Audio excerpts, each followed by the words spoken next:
قابل صد احترام میرے محترم دوستوں، بزرگوں، عزیز نوجوان ساتھیوں، آج 16 رمضان المبارک 1444 ہجری مطابق 7 اپریل 2023 بروز جمعۃ المبارک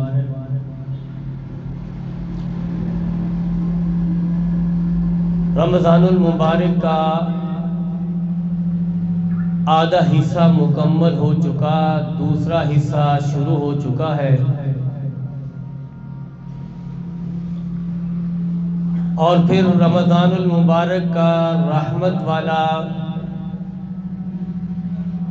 پہلا عشرہ ختم ہو چکا، دوسرا عشرہ مغفرت والا وہ بھی اختتام کے قریب ہے۔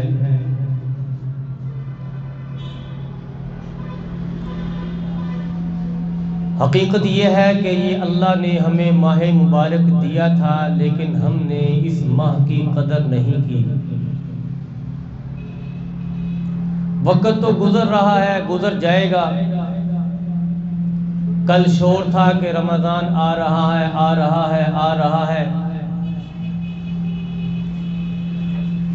اور اب یہ ہے کہ رمضان جا رہا ہے، بلکہ عید آ رہی ہے، عید آ رہی ہے۔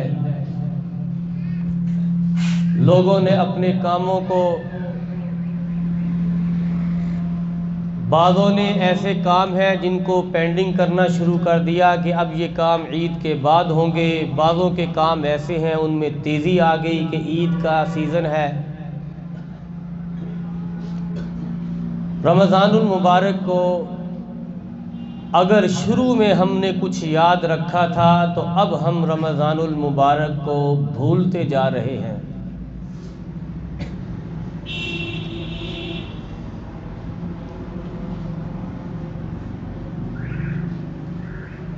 راتوں کو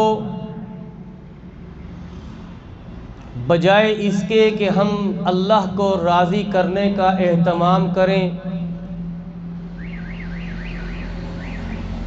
کچھ سیاسی حالات ایسے آ چکے ہیں کہ اس کی وجہ سے راتوں کو جلسوں کے اندر شرکت اور ان پروگراموں کو کامیاب کرنے کے لیے ان میں شرکتیں ہو رہی ہیں جس میں شریعت کے منافی کام انجام دیے جا رہے ہیں، اور وہ بھی اس ماہ مبارک کے اندر۔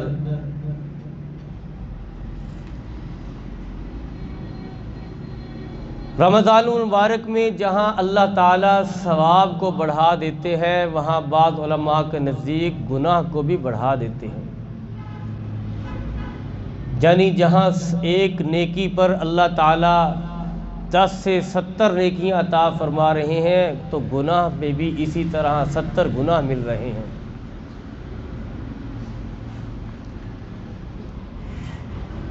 میرے محترم دوستو، اس کو آواز کھولے تھوڑی سی، کیا کر رہا ہے؟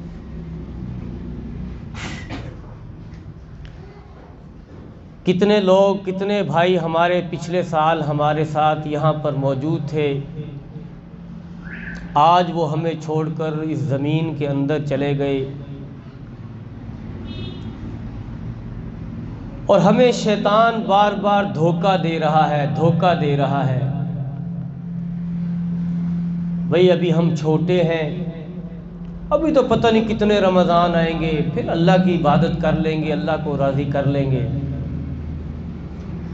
جوان آدمی، اس کو شیطان دھوکہ دے رہا ہے، بھائی ابھی بڑھاپا آنا ہے، کیا پریشانی ہے، کوئی نہیں، اللہ کو راضی کر لیں گے، ابھی دنیا کماؤ، عیاشی کرو۔ ہماری اس مسجد کا ایک نمازی ہے، وہ نوجوان لڑکا، وہ بڑا اللہ تعالیٰ کے زار و کتار روتا، لمبی لمبی دعائیں کرتا۔ میں نے خود اس سے سنا کہ جو اس کو اس ایک آدمی نے کہا، اور بھائی ابھی تو انجوائے کرنے کی زندگی ہے، ابھی آپ انجوائے کرو، آپ کس کام میں پڑ گئے ہو؟ تو جہاں پر یہ حالات ہوں، اب یہ تو علم نہیں نا کہ کس کو اللہ نے کس وقت بلا لینا ہے، کوئی علم ہے کسی کو؟ کوئی آدمی گارنٹی دے سکتا ہے کہ بھی میں اگلے رمضان تک زندہ رہوں گا؟ اگلا رمضان تو دور کی بات، میں تو یہ کہوں گا کہ ابھی جو ہم جمعہ پڑھنے کے لیے آئے ہیں، یہ جمعہ بھی پتہ نہیں کس کس کے نصیب میں ہے اور کس کس کے نصیب میں نہیں ہے۔ ایک مرتبہ حضور علیہ الصلوۃ والسلام نے صحابہ سے پوچھا، اے میرے صحابہ بتلاؤ تمہیں زندگی پر کتنا بھروسہ ہے؟ ہر صحابی نے اپنی بات ارشاد فرمائی۔ ایک صحابی نے کہا، یا رسول اللہ ایک طرف سلام پھیروں تو دوسری طرف سلام پھیرنے جتنا جو وقت ہے اتنا مجھے امید ہے کہ اتنی زندگی ہے۔ پیارے آقا علیہ الصلوۃ والسلام نے ارشاد فرمایا کہ مجھے تو اتنی بھی امید نہیں کہ میں نے ایک مرتبہ یہ پلک جھپکائی ہے، اب دوبارہ اس جھپکنے کا موقع بھی نصیب ہوگا کہ نہیں ہوگا۔ اور ہم 100 سال آگے کی زندگی کا سوچتے ہیں۔ ابھی تو میں بوڑھا ہوا ہوں، 50 سال 60 سال عمر ہوئی ہے، ابھی اتنی عمر نہیں ہوئی، ابھی بڑا وقت ہے، اللہ کو راضی کر لیں گے۔ ابھی میری نوکری چل رہی ہے، 60 سال کے بعد جب میں ریٹائر ہوں گا پھر میں مسجد کی طرف آ جاؤں گا، پھر میں اللہ کو راضی کر لوں گا۔ بھائی آپ کو کیا پتہ اللہ آپ کو موقع دے گا کہ نہیں دے گا؟ کوئی علم نہیں۔ موقع تو آج ہے، جو اس وقت کے اندر اللہ نے لمحات دیے ہوئے ہیں، وہ بچپن کے ہیں، جوانی کے ہیں، بڑھاپے کے ہیں۔ یہ لمحات ہیں جو موقع کے ہیں، اس کے علاوہ کوئی موقع کے لمحات نہیں ہیں۔ میرے محترم دوست بزرگو، دوسرا عشرہ اختتام کے قریب، مغفرت والا عشرہ، ہم غور کریں ہم نے اس رمضان المبارک میں اب تک اپنے اندر کتنی تبدیلی پیدا کی ہے۔ ہم نے کتنے روزے صحیح طور پر رکھے ہیں، ہم نے کتنے قرآن کریم پڑھے ہیں، ہم نے کتنے گناہوں سے بچنے کا اہتمام کیا ہے۔ ہمارے اندر کون سا ایسا غلط کام تھا جو رمضان المبارک سے پہلے ہم کیا کرتے تھے، لیکن رمضان المبارک کے آنے کے بعد ہم نے اس کام کو کرنا چھوڑ دیا؟ کون سا ایسا گناہ ہے؟ پہلے آنکھوں کے ذریعے جو گناہ ہوتے تھے، اب رمضان المبارک کے آنے کے بعد بھی وہ گناہ ہو رہے ہیں یا نہیں ہو رہے؟ اگر گناہ چھڑ گئے ہیں اللہ کا شکر ادا کریں۔ اگر میں رمضان المبارک سے پہلے بھی کینچی چلایا کرتا تھا، ڈاکٹری زبان میں کہہ لو کہ ٹیکا لگایا کرتا تھا، اور آج بھی میں وہی ٹیکا لگا رہا ہوں، تو میری زندگی میں کوئی فرق نہیں پڑا۔ رمضان المبارک سے پہلے بھی میں رشوت لیا کرتا تھا، چائے پانی لیا کرتا تھا، رمضان المبارک سے پہلے بھی میں پرافٹ لیا کرتا تھا، آج بھی پرافٹ لے رہا ہوں، تو سمجھ لو تمہاری زندگی میں کوئی فرق نہیں پڑا۔ اپنی زندگی میں میرے بھائیوں تبدیلی پیدا کرو۔ منگل والے دن سے تیسرا عشرہ مغرب کی نماز کے بعد شروع ہو جائے گا۔ اس کے اندر 2 بہترین عمل ہیں، ایک اعتکاف کا عمل ہے اور ایک اس میں رات ایسی ہے جس کو لیلۃ القدر کہا جاتا ہے۔ اللہ کو منانے کا، اللہ کو راضی کرنے کا جو آخری موقع ہے رمضان المبارک میں، وہ ایک اعتکاف ہے اور ایک لیلۃ القدر ہے۔ اور جس نے اس کو بھی ضائع کر دیا، پھر یہ حدیث اس کے اوپر صادق آ رہی ہے کہ حضور علیہ الصلوۃ والسلام منبر پر چڑھتے ہیں، آمین فرماتے ہیں۔ کیوں فرماتے ہیں؟ جبریل امین بد دعا کر رہے ہیں کہ تباہ و برباد ہو جائے وہ مسلمان جس نے رمضان المبارک کا مہینہ پایا لیکن اس کے باوجود اس نے اللہ سے اپنی بخشش نہ کروائی۔ میرے اور آپ کے پیارے آقا سرکار دو عالم صلی اللہ تعالی علیہ وسلم اس پر آمین کہہ رہے ہیں۔ اعتکاف ایک ایسا عمل ہے جب بندہ 10 دن کے لیے مقید ہو کر اللہ کے در میں آ کر بیٹھ جاتا ہے، اللہ سے لو لگا لیتا ہے اور کہتا ہے مولا میں آ گیا ہوں تیرے در پہ، جب تک مولا میری جھولی نہیں بھرے گا، جب تک میرے مولا مجھے معاف نہیں کرے گا، جب تک میرے مولا میری بخشش کا فیصلہ نہیں فرمائے گا، میں تیرے در کو چھوڑ کے نہیں جاؤں گا۔ جس طرح کوئی سوال کرنے والا کسی در پہ چلا جائے، سوالی آتا ہے، سوال کرتا ہے اور اس کا سوال کا انداز ایسا ہوتا ہے، بس اوقات بندہ اس کو فوراً دے دیتا ہے، اور بس اوقات بندہ سوچتا ہے، بندہ کہتا ہے کہ اس مانگنے والے کو، اس سوال کرنے والے کو جب تک میں نہیں دوں گا یہ نہیں جائے گا، میرے در کو چھوڑ کر نہیں جائے گا۔ اسی طریقہ کے ساتھ جب ہم اللہ کے حضور، اللہ کے در پر آ کر لپٹ جاتے ہیں، گر جاتے ہیں، اللہ سے مانگتے ہیں، اللہ بندے کو مایوس نہیں کرتا۔ ایک چھوٹا بچہ اگر گھر میں روزہ رکھ لے، اس کی ماں کو، اس کے باپ کو کتنی اس کے اوپر محبت، اس پر ترس آتا ہے، محبت میں اضافہ ہوتا ہے کہ میرے معصوم بچے نے روزہ رکھا ہے، ابھی اس پہ روزہ فرض نہیں ہوا، بلوغت کے قریب جا رہا ہے، شوق پیدا ہوا، 7-8 سال کا بچہ ہے، روزہ رکھتا ہے، تو ماں کتنا خوش ہوتی ہے۔ افطاری کے وقت میں اکثر دیکھا ہوگا فیس بک پہ، واٹس ایپ پہ آتا ہے کہ ہمارے ننھے بچے نے آج پہلا روزہ رکھا، افطاری کے لیے اس کے لیے خاص انتظام ہوا، پھر اس کے گلے میں ہار بھی ڈالا گیا، کیوں جی اس نے روزہ رکھا ہے۔ اب روزہ رکھنے کی وجہ سے ماں کے دل میں اس بچے کی کتنی قدر پیدا ہو رہی ہے، کتنی محبت جاگ رہی ہے کہ اس کے لیے افطار کے وقت میں کیسے کیسے کھانے تیار کیے جا رہے ہیں، اس کا اکرام کیا جا رہا ہے۔ اور میرے بھائیوں، اللہ تو 70 ماؤں سے زیادہ رحیم و کریم ذات ہے۔ جب ایک ماں کا اپنے بیٹے کے ساتھ، اپنی بیٹی کے ساتھ یہ طریقہ کار ہے، تو جب بندہ صحیح طور پر روزہ رکھتا ہے تو میرے اللہ کا اپنے بندے کے ساتھ کیا معاملہ ہے۔ حضور علیہ الصلوۃ والسلام نے ارشاد فرمایا، اللہ تعالیٰ نے قیامت کے دن جنت میں جانے کے لیے ایک دروازہ بنایا ہے جس کو باب الریان کہا جاتا ہے، اور وہ ایسا دروازہ ہے جس کے اندر سے صرف روزہ دار کو داخل ہونے کی اجازت ہوگی، روزہ دار کے علاوہ کوئی بندہ وہاں سے داخل نہیں ہوگا۔ آواز آئے گی کہ جو روزے دار ہے، دنیا میں روزہ رکھتے تھے، آ جاؤ، گزر جاؤ، وہ وہاں سے گزر جائیں گے، اور پھر جب روزہ دار گزر کر چلے جائیں گے دروازہ بند کر دیا جائے گا۔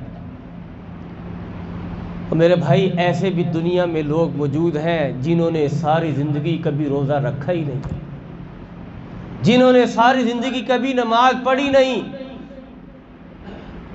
بعض ایسے ہیں جو عید کے عید مسجد میں آ جاتے ہیں، اور یقین کریں ایسے بھی لوگ ہیں جنہوں نے عید کی نماز بھی کبھی نہیں پڑھی، اور کیا کہتے ہیں ہم مسلمان ہیں۔ وہ ایک واقعہ کسی نے بتلایا کہ ایک مسلمان تھا، اس نے روزہ رکھا ہوا تھا، تو ایک غیر مسلم نے اس سے پوچھا کہ بھائی تم نے روزہ کس لیے رکھا، روزے کا مقصد کیا ہے؟ اس نے کہا روزے کا مقصد یہ ہے کہ گناہوں سے بچا رہوں۔ تو اس غیر مسلم نے کہا کہ تمہارے روزے کتنے ہیں؟ جی 1 مہینے کے روزے ہیں، 30 روزے ہیں، ان 30 روزوں میں ہم گناہ نہیں کرتے، ہم گناہوں سے بچے رہتے ہیں۔ اس غیر مسلم نے کہا تمہارے تو مزے ہیں، 11 مہینے تم گناہ کرتے رہتے ہو، زنا کرتے رہتے ہو، چغلیاں کرتے رہتے ہو، غیبتیں کرتے رہتے ہو، شرابیں پیتے رہتے ہو، اور 1 مہینے کے لیے تمہیں اجازت مل گئی، 1 مہینے کے لیے تمہارے اوپر ممانعت آ گئی، ہمیں تو سارا سال یہ کام کرنے نہیں پڑتے۔ میرے محترم دوست بزرگوں، ذرا ہم اپنے اندر غور کریں۔ ایک آدمی رمضان المبارک سے پہلے اس کے چہرے پر سنت نہیں تھی، رمضان المبارک کا مہینہ آیا، اس کے چہرے پر سنت آ گئی، سمجھ لیجئے کہ اس کا رمضان اللہ نے قبول کر لیا۔